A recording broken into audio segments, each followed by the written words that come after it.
Baik, bisa dimulai. Assalamualaikum warahmatullahi wabarakatuh. Bisa didengar dengan baik ya. Baik, kita mulai. Kita akan bahas bahan untuk soal UNPIP. Saya akan berikan kisi-kisinya. Jadi soal UNPIP untuk mata kuliah Sistem Politik Indonesia akan dibuat 25 soal pilihan ganda dan 5 soal esai. Berikut saya tayangkan 6 definisi dari pengertian sistem politik. Dari 6 definisi ini, cara saya membuat soal, saya akan tampilkan, perhatikan definisi berikut ini. 1. Pola yang tetap dari hubungan antar manusia. 2. Sistem interaksi yang ditemui oleh masyarakat merdeka. 3. Mekanisme seperangkat fungsi atau peranan. 4. Tata cara untuk mengatur atau mengolah bagaimana memperoleh kekuasaan dalam negara. 5. Pelembagaan dari hubungan antar manusia.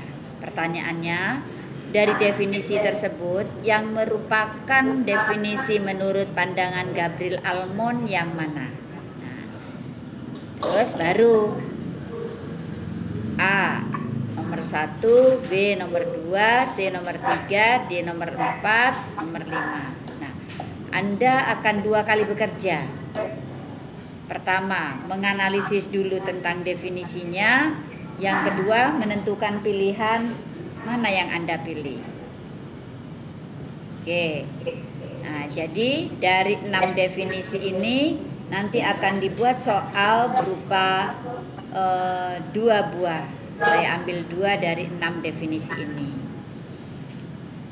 Baik, jadi pada dasarnya dari pengertian sistem politik ini paling tidak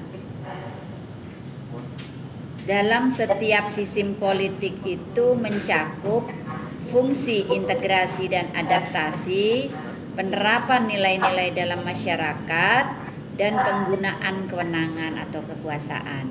Jadi dari 6 definisi tadi yang ditayangkan, paling tidak mencakup fungsi integrasi, yaitu fungsi untuk mewujudkan persatuan dan kesatuan. Sedangkan fungsi adaptasi yaitu fungsi untuk menyesuaikan terhadap lingkungannya. Yang kedua, adanya penerapan nilai-nilai dalam masyarakat berdasarkan kewenangan. Nilai-nilai yang dimaksud adalah bisa berupa norma. Norma yang ada bisa berupa norma hukum, norma agama, norma susila, norma kesopanan.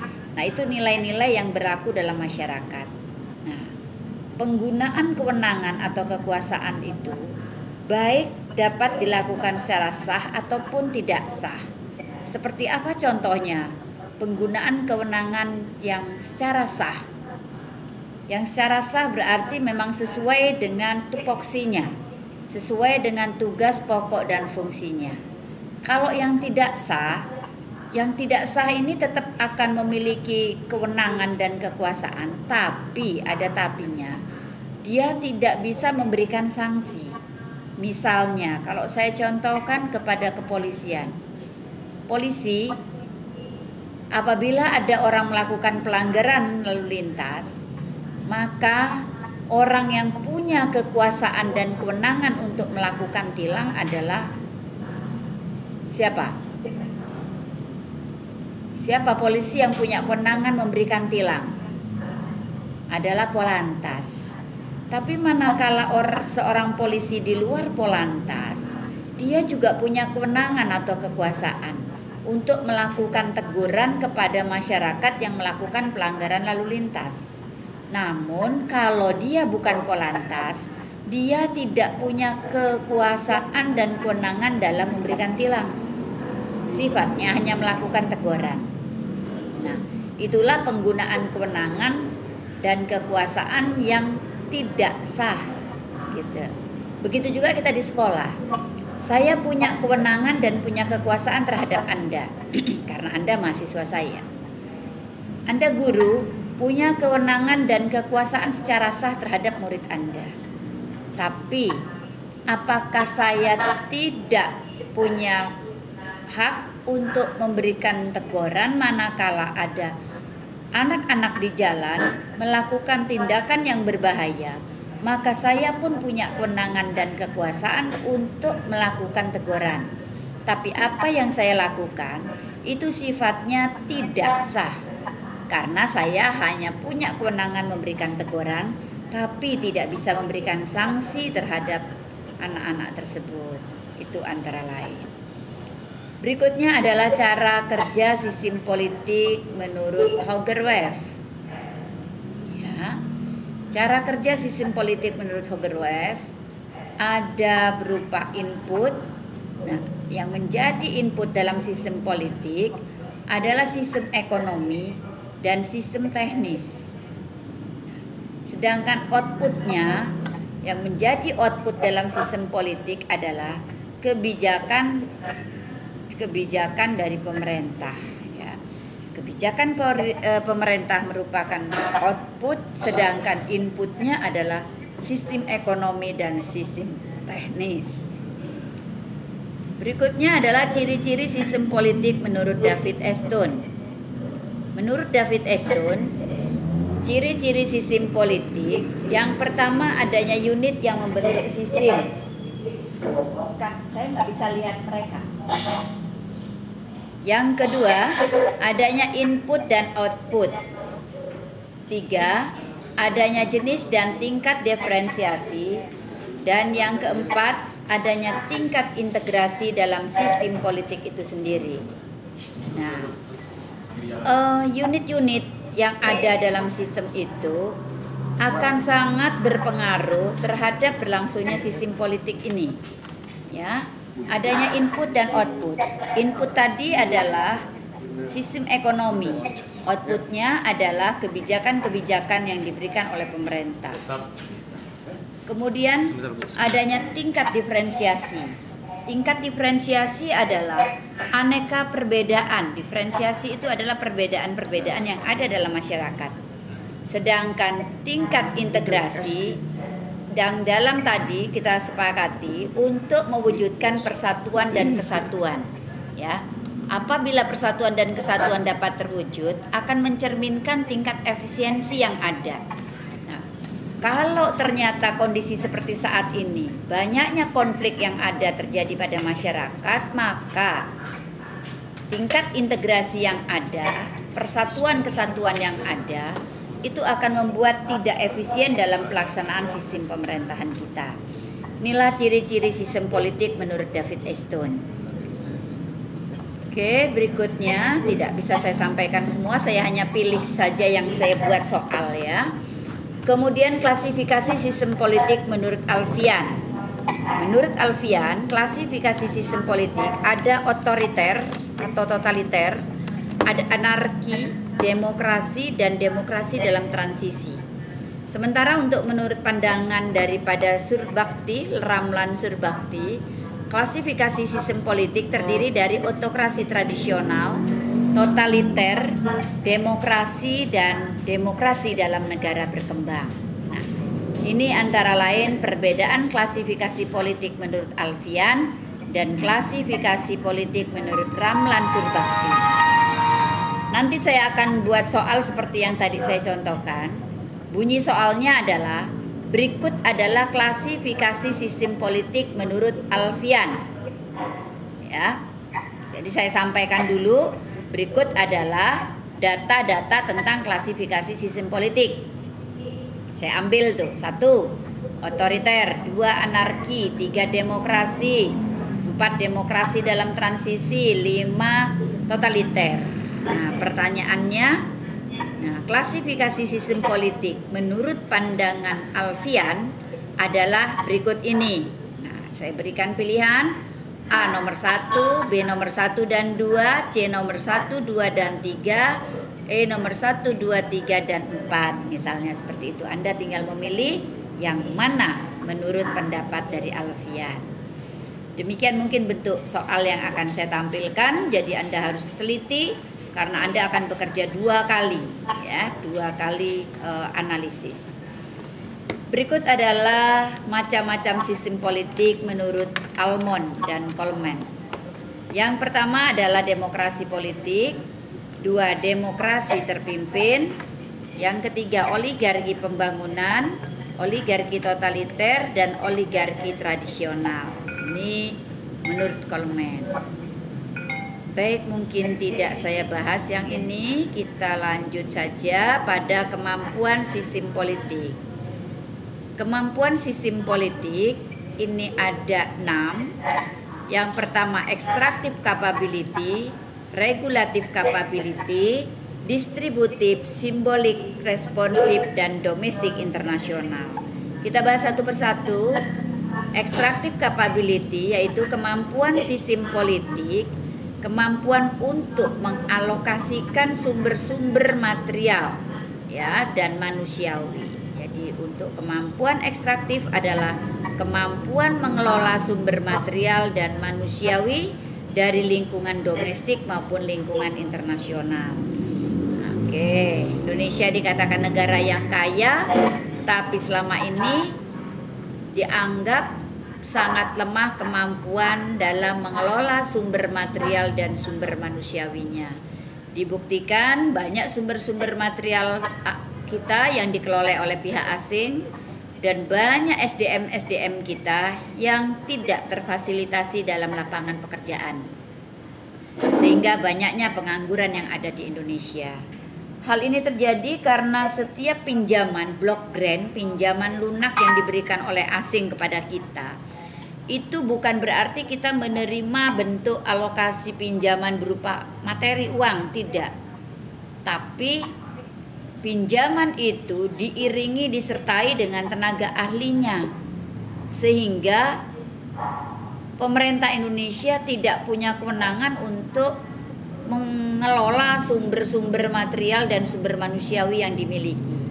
Karena pinjaman yang diberikan oleh pihak asing itu bentuknya adalah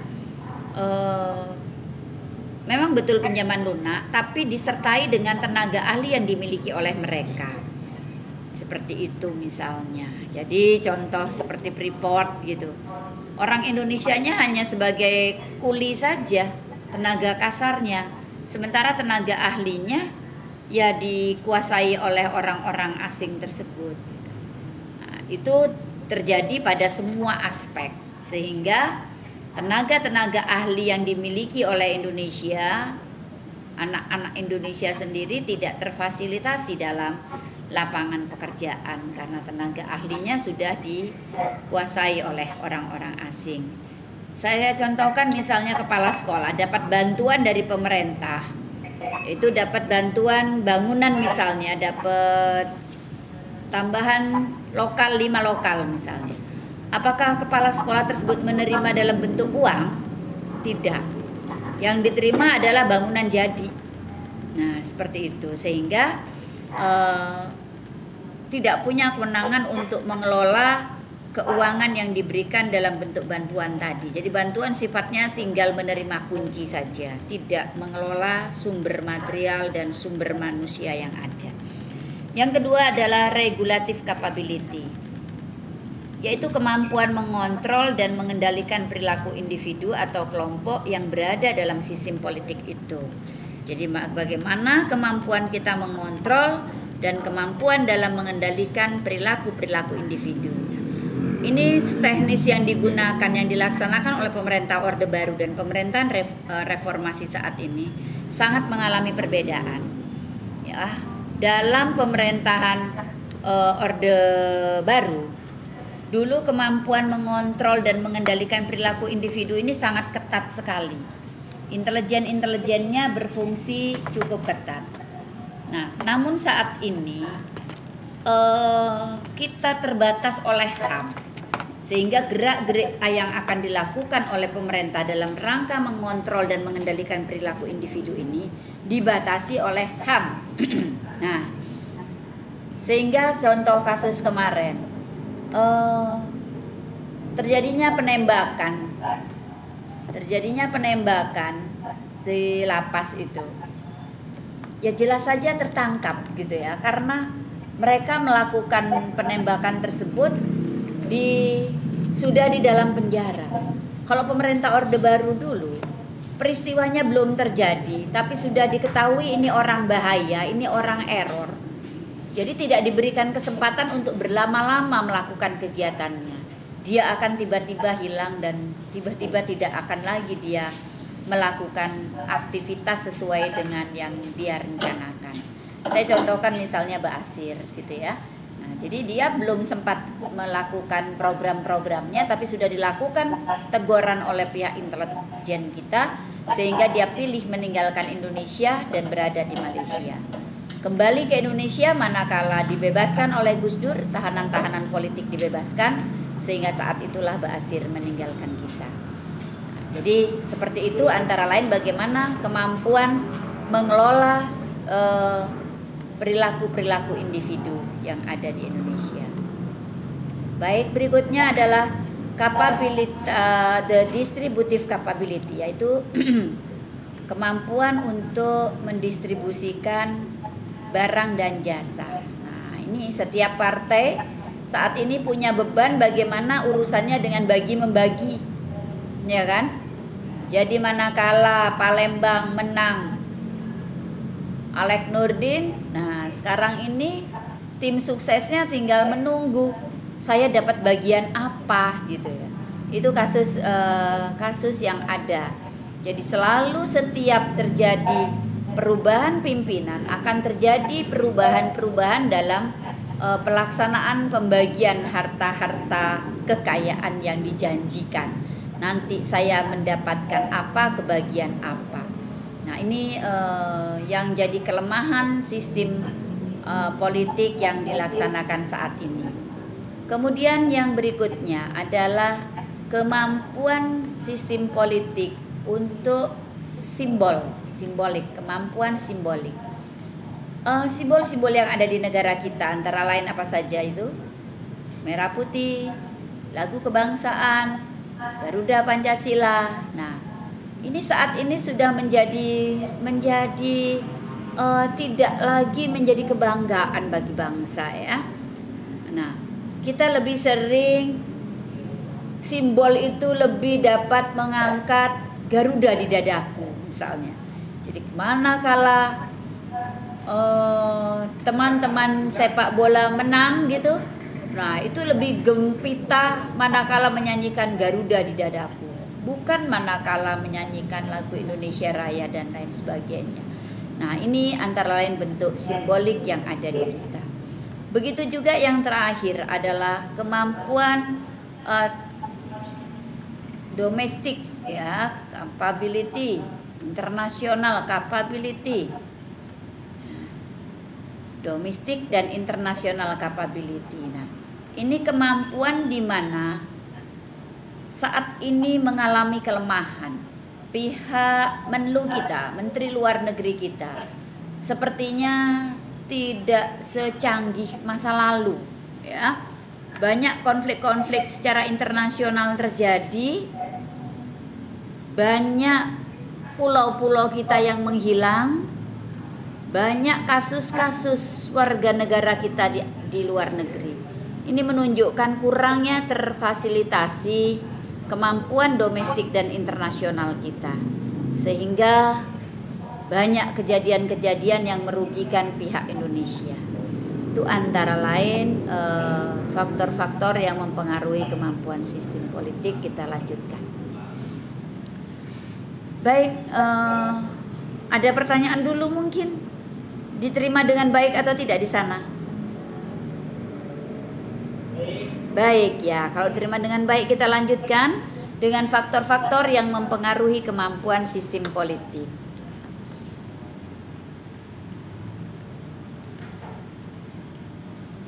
Baik, ini yang pertama adalah tanggapan atau respon dari para elit politik. Yang kedua adalah birokrasi aparat organisasi. Yang ketiga sumber material yang disediakan dan yang diperlukan. Yang keempat tingkat dukungan terhadap sistem politik itu sendiri. Ya, oke, ini faktor yang mempengaruhi kemampuan sistem politik. tanggapan atau respon para elit politik. Jadi manakala terjadi kasus, selama tidak ada respon dan tidak ada tanggapan, ya tidak akan jadi masalah. Tapi manakala tokoh politik, media memberikan respon, maka itu akan menjadi permasalahan dalam sistem politik kita. Apapun kasusnya, selama mendapatkan tanggapan dan respon dari para elit politik, nah contohnya selama difasilitasi dalam apa di TV itu, Karni Ilyas, acaranya Karni Ilyas. Nah, itu adalah media yang memfasilitasi tanggapan atau respon para elit politik. Akan menjadi besar masalahnya manakala direspon oleh Karni Ilyas dalam apa itu acaranya? Wah, nggak ada pada nonton TV ini.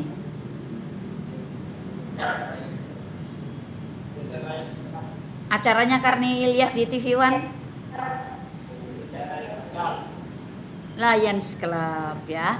Nah, itu merupakan sarana untuk memberikan tanggapan atau memberikan respon. Akan menjadi ramai manakala direspon. Selama diabaikan, tidak direspon, ya tidak akan jadi masalah. Nah, antara lain yang memberikan tanggapan atau respon bukan hanya para elit politik, tapi termasuk salah satunya adalah media politik ya. Yang kedua, birokrasi. Nah, ini permasalahan yang terbesar dalam negara kita. Birokrasi dari aparat organisasi. Dalam pembuatan SIM kita lebih senang bikin langsung jadi atau kita harus ikutan tes? Rasanya teman-teman lebih pilih capek bu tes, mondar mandir gak lulus ya, harus kembali 2-3 kali, lebih baik jalur pintas tapi sekali datang selesai misalnya. Nah, ini menunjukkan birokrasi dari aparat-aparat organisasi yang ada. Yang ketiga adalah sumber material yang diperlukan ya. Tentunya sumber material yang diperlukan oleh calon presiden yang sedang berkuasa menyalonkan dengan yang tidak berkuasa tentu akan berbeda ya. Pada saat kemarin SBY mencalonkan kembali jadi presiden padahal dia sudah menjadi penguasa, dia tinggal telepon pada gubernur, maka gubernur akan melakukan rekrutnya terhadap masyarakat yang ada. Nah, tapi manakala orang lain yang tidak menjadi penguasa dalam sistem politik itu, maka dia butuh biaya, butuh waktu, butuh tenaga untuk bagaimana merekrut, untuk mendapatkan yang keempat, yaitu tingkat dukungan. Jadi mencari massa, mencari dukungan bukan satu hal yang mudah bagi orang yang tidak berkuasa. Manakala dia memiliki kekuasaan, dia dapat terfasilitasi dalam pelaksanaan sistem politik itu.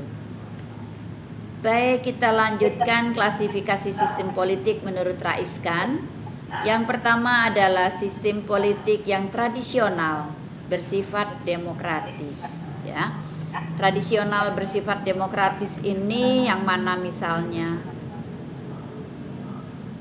sekarang di Jakarta sini pemilihan RT, wah, dulu RT dilelang nggak ada yang mau. Sekarang di Jakarta ini jadi Pak RT aja jadi rebutan. Sudah ada pemilihan Pak RT, pemilihan Pak RW gitu. Nah, ini terkait dengan tim sukses yang memberikan fasilitasi sehingga sekarang jabatan ketua RT, ketua RW itu menjadi jabatan yang diperebutkan oleh masyarakat. Sehingga sekarang dalam pemilihan RT dan pemilihan RW termasuk dalam sistem politik yang tradisional dan bersifat demokratis. Dulu-dulu nggak ada pemilihan RT, sukarelawan saja karena nggak ada gajinya, ya itu pengabdian terhadap lingkungan. Yang kedua adalah sistem politik yang tradisional dan non demokratis. Ini dimiliki oleh kepala-kepala adat, ya, kepala suku. Nah, itu sudah otomatis dia tradisional dan tidak demokratis karena nggak ada pemilihannya. Dia akan secara otomatis mempunyai jabatan tersebut. Kemudian yang ketiga, modern dan bersifat demokratis, yaitu semua yang pil-pil tadi ya, pil pemilihan kepala desa, bupati, wali kota, gubernur sampai ke presiden, itu tergolong yang ketiga, yaitu tipe politik modern yang bersifat demokrasi. Kemudian yang keempat, modern tapi tidak demokratis. Yang mana itu? Itu dimiliki oleh sistem kerajaan ya. Modern tapi tidak demokratis, yang turun-temurun contohnya di Inggris, dan sekarang ini masih ada di Yogyakarta ya. Jadi tidak ada pemilihan karena langsung secara otomatis dijabat oleh Hamengkubuwono Sri Sultan. Namun entah ke depan karena Sultan Hamengkubuwono X tidak punya putra mahkota, apakah masih akan masuk dalam sistem ini atau akan sudah berlaku pemilihan. Baik, kita lanjutkan berikutnya. Menurut Alfian, klasifikasinya adalah sistem politik totaliter, sistem politik anarki, demokrasi, dan demokrasi dalam transisi yang tadi ya. Kemudian kita akan bahas bagaimana hubungan sistem politik dengan sistem lainnya. Saya hanya akan bahas yang dua saja, yaitu yang sistem sosial dan sistem kepercayaan. Yang sejarah saya tidak bahas. Saya hanya bahas yang saya keluarkan jadi soal saja ya. Pengaruh sistem politik terhadap sistem sosial. Nah, pertanyaannya adalah sistem sosial manakah yang menghambat berkembangnya sistem politik? Jadi sistem sosial ini ada yang menghambat berkembangnya sistem politik, ada yang mendukung berkembangnya sistem politik. Yang mendukung berkembangnya sistem politik adalah sistem demokrasi, sedangkan yang menghambat adalah sistem feodalisme, paternalisme, dan otokratisme. Gitu. Ya, yang menghambat adalah sistem paternalisme, feodalisme, dan otokratisme. Sedangkan sistem sosial yang mendukung berkembangnya sistem politik adalah sistem demokrasi. Yang berikutnya adalah hubungannya dengan sistem kepercayaan. Pertanyaannya, sistem kepercayaan manakah yang menghambat berkembangnya sistem politik? Yaitu kepercayaan yang ada di Indonesia apa saja? Islam, Katolik, Protestan, Hindu, dan Buddha. Dari 5 sistem kepercayaan ini, mana yang menghambat berkembangnya sistem politik? Agama Hindu. Kenapa agama Hindu menghambat berkembangnya sistem politik? Karena di dalam agama Hindu dikenal adanya kasta. Ya, sistem kasta ini akan menghambat karena di dalam agama Hindu apabila berada di dalam kelompok sudra, maka seumur hidupnya dia tidak akan pernah bisa jadi brahmana. Gitu. Jadi kalau dia sudah masuk di dalam kelompok budak, dia gak akan pernah bisa jadi raja. Nah, namun sistem ini tidak berlaku di dalam agama-agama yang lain. Agama yang lain tidak mengenal. Siapapun dia punya hak yang sama untuk mempunyai jabatan politik. Pertanyaan saya, di dalam Islam apakah dikenal adanya stratifikasi sosial? Apakah Islam mengenal adanya stratifikasi sosial? Bagaimana pendapat teman-teman? Tidak ada. Ada. Dalam Islam dikenal adanya stratifikasi sosial, dibuktikan dengan adanya kewajiban membayar zakat. Ya, perintah membayar zakat. Itu siapa yang berhak membayar? Siapa yang berhak membayar zakat? Iya, siapa yang berhak menerima? Nah, ada klasifikasi siapa yang punya hak menerima. Nah, di dalam ajaran ini berarti ada klasifikasi. Ada kelompok yang berhak menerima, ada kelompok yang wajib membayar. Selama tidak ada klasifikasi ini ya berarti kewajiban membayar zakat tidak berlangsung. Kemungkinan kapan itu terjadi? Manakala kiamat. Ya kan? Itu. Jadi di dalam ajaran Islam ada ajaran mengklasifikasi. Dibuktikan adanya pembayaran zakat. Namun klasifikasi yang terjadi ini tidak menghambat berkembangnya sistem politik. Karena siapapun dia dari kalangan yang berhak menerima ataupun yang wajib memberi itu diizinkan untuk memiliki jabatan politik. Beda dengan ajaran Hindu tadi. Baik, kita lanjutkan. Macam-macam pendekatan dalam ilmu politik, ya, ada pendekatan behavior approach, ya, struktur analisis approach, kemudian ada post behavioralism. Nah, ini nanti juga sama pertanyaannya. Ini adalah macam-macam pendekatan dalam ilmu politik yang tidak merupakan pendekatan ilmu politik yang mana. Oke, ini tidak saya pakai. Fungsi sistem politik menurut Gabriel Almond, adanya input dan adanya output, ya. Input dalam sistem politik adalah ada sosialisasi politik, artikulasi kepentingan, agregasi kepentingan, dan komunikasi politik. Sedangkan outputnya pembuatan peraturan. Siapa yang membuat peraturan? Siapa di negara kita yang punya kewenangan untuk membuat peraturan? Lembaganya apa lembaganya? Lembaga di dalam, jadi fungsi sistem politik menurut Gabriel Almond ada input dan ada output. Outputnya antara lain adalah pembuatan peraturan. Pertanyaan saya, siapa yang punya kewenangan membuat peraturan di dalam pemerintahan di negara kita?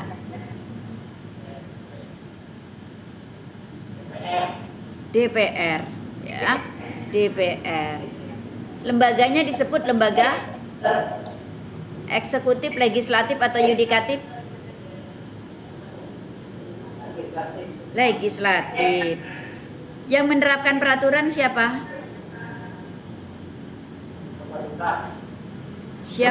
Lembaganya disebut eksekutif, ya. Kemudian adjudikasi peraturan.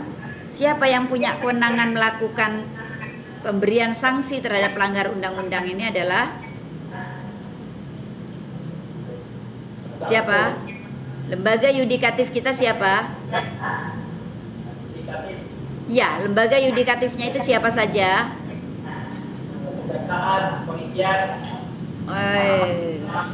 Siapa? Mahkamah Agung, Mahkamah Konstitusi, dan Komisi Yudisial. Itu adalah lembaga-lembaga yudikatif di negara kita. Baik, kita bahas mengenai input, yaitu sosialisasi politik, rekrutmen politik, dan artikulasi kepentingan. Sosialisasi ini adalah bagaimana proses menanamkan kepada individu, ya. Sedangkan rekrutmen itu adalah perselisihan individu yang berbakat. Jadi manakala merekrut, resikonya adalah akan terjadi perselisihan. Cara yang ditempuh dalam melaksanakan perekrutan politik, yang pertama yaitu dengan kontak pribadi, yang kedua yaitu dengan perebutan kekuasaan, yang ketiga dengan perlindungan. Nah, jadi seperti kasus-kasus teror, ya, teror bom itu. Nah, bagaimana mereka melakukan perekrutan terhadap para pelaku bom itu? Yang pertama adalah dilakukan dengan kontak pribadi, yaitu lewat pengajian-pengajian. Gak ada pengajian yang jelek, semuanya pengajian itu bagus. Kalau Anda ikuti, Anda telaah, gak ada yang jelek. Namun dalam rangka dia memiliki target untuk melakukan perekrutan tadi, maka orang yang direkrut saja yang ditarik itu. Ya, pengajiannya mah umum, tidak ada masalah. Dia akan pilih kader-kader dari yang ada itu. Kader itulah yang dia pilih, kemudian itulah yang berikutnya dia lakukan pendidikan khusus untuk nanti diajak melakukan perebutan kekuasaan, ya. Baik lewat kudeta ataupun lewat revolusi. Kemudian artikulasi kepentingan, yaitu mengemukakan kepentingan kepada badan-badan politik atau badan-badan pemerintah. Agregasi kepentingan, yaitu fungsi mengubah atau mengkonversi tuntutan sampai menjadi satu kebijakan. Cara yang dilakukan untuk melakukan fungsi agregasi, yang pertama dengan pragmatic bargaining, yaitu dengan cara kompromi. Yang kedua dengan cara absolute value oriented, yaitu tidak mau kompromi. Dan yang ketiga adalah melakukan dengan cara-cara tradisional. Yang pertama tadi adalah melakukan kompromi, ya, pragmatic bargaining. Seperti kasus sekarang PKS, awalnya dia menyatakan dalam kelompok koalisi, maka dia punya bargaining, ya kan, pragmatic bargaining, melakukan kompromi, deal politik sehingga punya jatah menjadi menteri. Tapi manakala di perjalanan seperti kasus dia tidak setuju terhadap kenaikan BBM, maka pada saat itu dia menjadi absolute value oriented. Dia tidak mau diajak kompromi. Nah, namun dilemanya, apakah dia harus bertahan menjadi koalisi atau akan memilih menjadi oposisi? Nah, ini dilema berikutnya. Nah, apabila dia koalisi, dia harus berada dalam pragmatic bargaining. Tapi manakala dia tidak lagi memberikan kompromi, maka berarti dia berada di dalam kelompok oposisi yang seharusnya berada dalam kelompok absolute value oriented, ya. Jadi tidak bisa diajak kompromi. Itu contohnya. Kemudian komunikasi politik, yaitu media-media politik itu tadi, ya, yang tadi sudah saya contohkan. Kita lanjutkan dengan output sistem politik yang tadi sudah dibahas, pembuatan peraturan, ya, kemudian penerapan peraturan dan adjudikasi peraturan. Pembuatan peraturan tadi adalah lembaga legislatif, penerapannya adalah eksekutif, dan adjudasinya adalah yudikatif.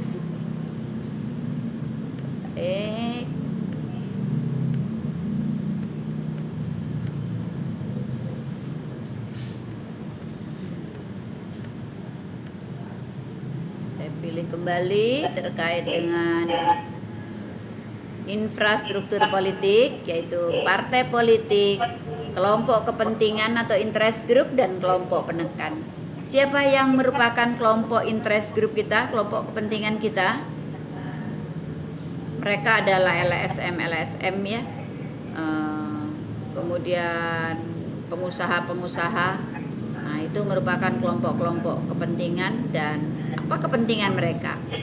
Padahal dia tidak ada target untuk duduk menjadi anggota dewan. Tapi apa kepentingannya? Mereka memberikan dukungan, memberikan modal terhadap pelaksanaan sistem politik yang ada. Jadi apa kepentingan mereka?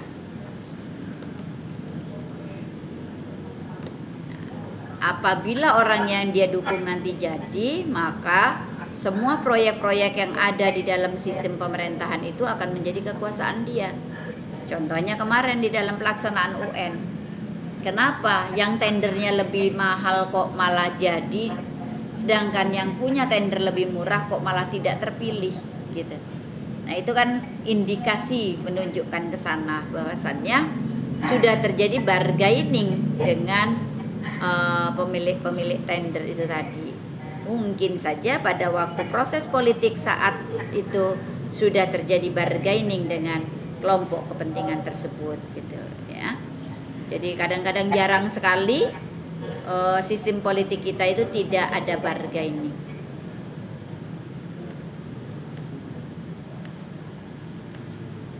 Oke, kita pilih berikutnya.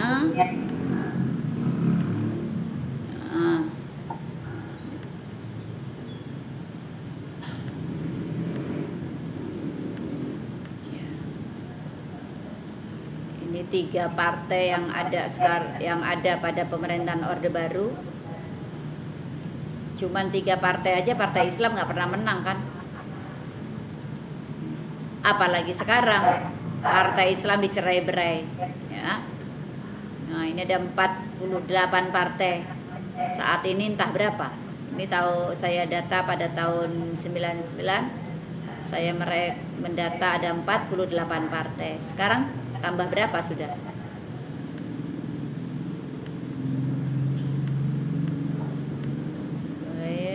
berikutnya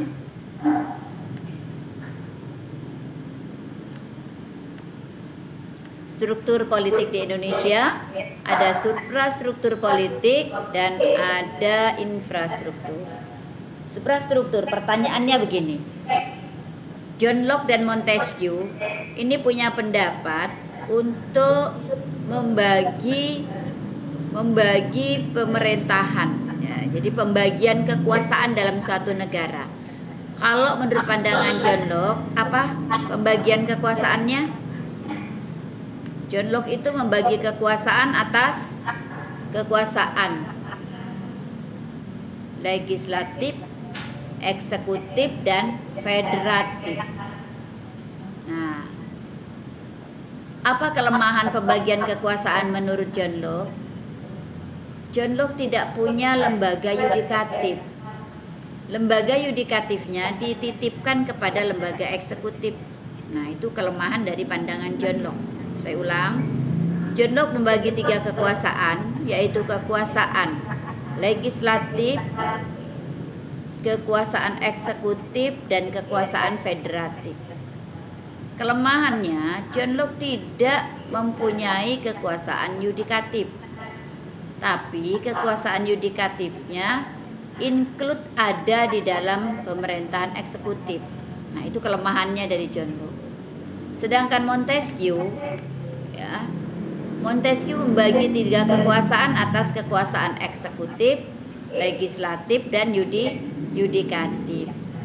Apa kelemahan daripada Montesquieu? 3 kekuasaan ini berdiri masing-masing.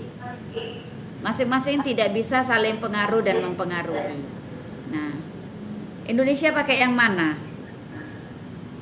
Yang pandangan John Locke atau yang pandangan Montesquieu?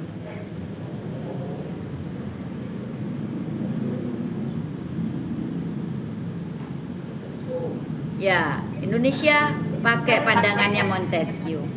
Tapi dalam pelaksanaannya di lapangan tidak demikian. Dalam pelaksanaannya di lapangan, saya contohkan kembali Polri misalnya. Polisi itu ada di ranah eksekutif atau di yudikatif?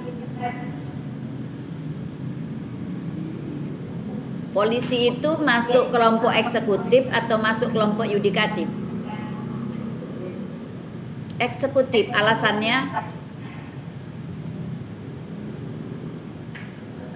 Kenapa polisi merupakan lembaga eksekutif? Alasannya?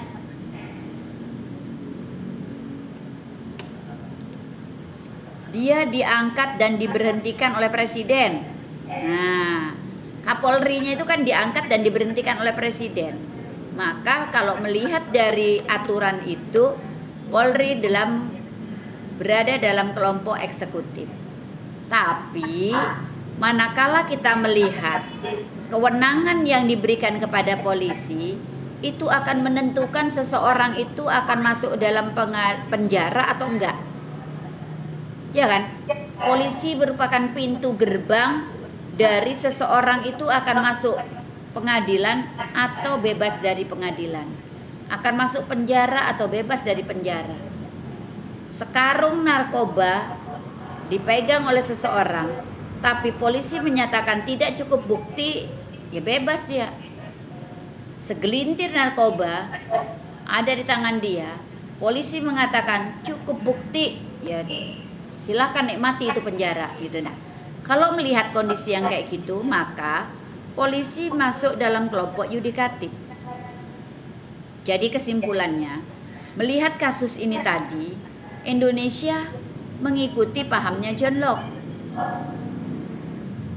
Dia ngambil yang jeleknya di John Locke, dipungut sama kita. John Locke kan tadi gitu, tidak punya lembaga yudikatif, tapi yudikatifnya include di dalam eksekutif. Itu kelemahannya John Locke, diambil oleh kita. Tapi di dalam ikrarnya kita melaksanakan pendapatnya Montesquieu, ya, pandangan Montesquieu yang dilaksanakan. Tapi dalam realisasinya, kelemahan yang di John Locke diaplikasikan oleh Indonesia. Itu bagaimana aplikasi teori trias politika menurut Montesquieu dilaksanakan di Indonesia.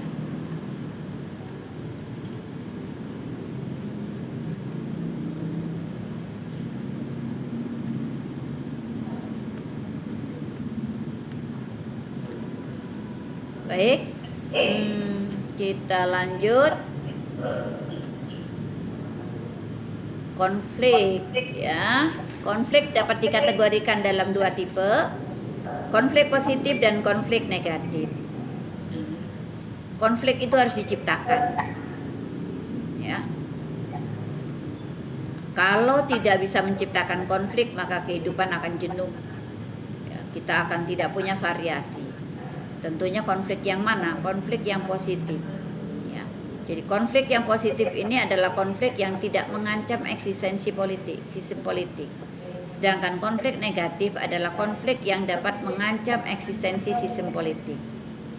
Untuk menghidupkan suasana di kelas, kita harus menciptakan konflik di dalam kelas itu, supaya para siswa bergairah. Ya, sebab kalau nggak ada konflik berarti tidak ada kompetisi, tidak ada persaingan. Jadi konflik yang harus diciptakan adalah konflik yang positif, yaitu konflik yang bertujuan untuk menciptakan kompetisi.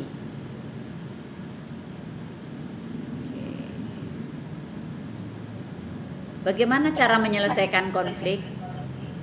Konflik dapat diselesaikan dengan tiga cara, tiga tahap, yaitu pertama dengan politisasi atau koalisi, yang kedua dengan pembuatan keputusan, dan yang ketiga dengan pelaksanaan dan integrasi, yaitu dengan persatuan dan kesatuan. Jadi itu cara yang ditempuh untuk mengatasi konflik.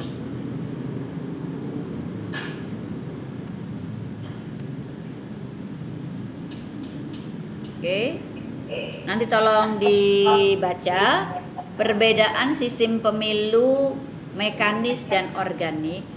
Tapi kita akan minta nanti sistem distrik, yaitu sistem perwakilan distrik dan sistem perwakilan proporsional. Sini ada kebaikan, ya, dan ada keburukan dari sistem distrik.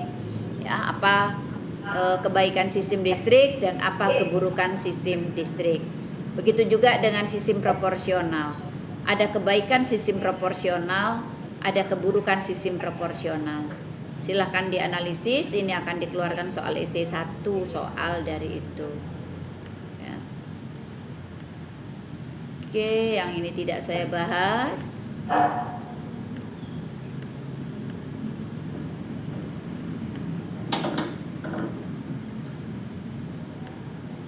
Partisipasi politik, ya. Ada partisipasi politik konvensional dan ada partisipasi politik yang non konvensional. Jadi Anda memilih mana yang masuk kelompok konvensional, mana kelompok yang non konvensional. Oke. Ya.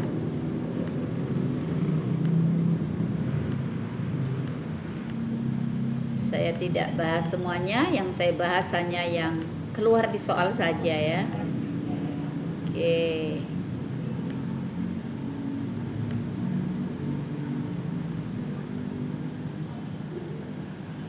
Ya.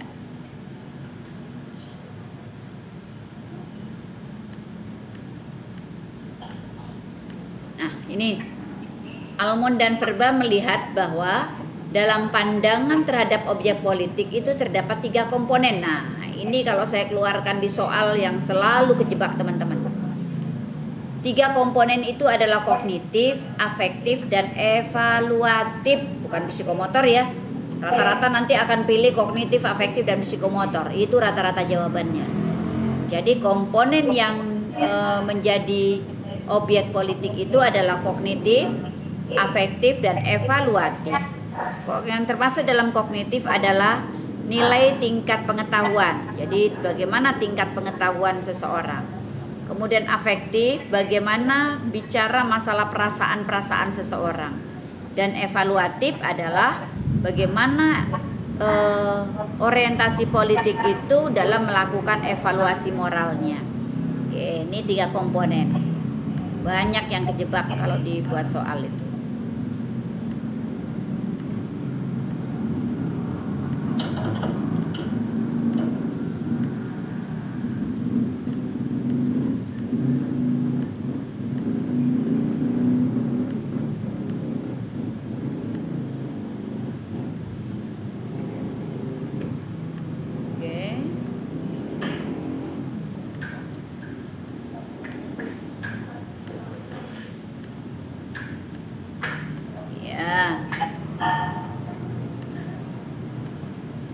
alasan mengapa orang tidak mau berperilaku terhadap politik ya, karena nggak tertarik.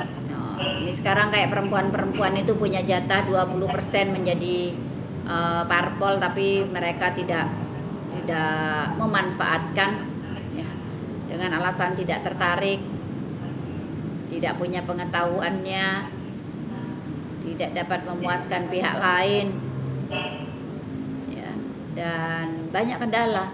Jadi pada dasarnya orang yang berpolitik adalah orang yang bermasalah. Kalau nggak mau bermasalah nggak usah berpolitik. Jadi politik itu adalah masalah. Baik, ada pertanyaan, dipersilakan. Mungkin itu saja perwakilan soal yang akan saya buat nanti di dalam UAS ya, UMPIP. Mudah-mudahan lancar, tidak ada halangan. Kalau tidak ada masalah, segala sesuatunya dapat dilaksanakan dengan baik. Kami akan laksanakan ujian di sana tanggal 20, kami berangkat dari sini. Mungkin tanggal 21 di sana. Ya. Baik, ada pertanyaan dulu. Nanti bahannya di email saja, silakan Anda copy. Dan buku yang dipakai adalah buku Arifin Rahman, Sistem Politiknya Arifin Rahman. Ya. Jadi yang saya sampaikan tadilah yang akan mewakili soal yang ada. Ada pertanyaan? Persilakan.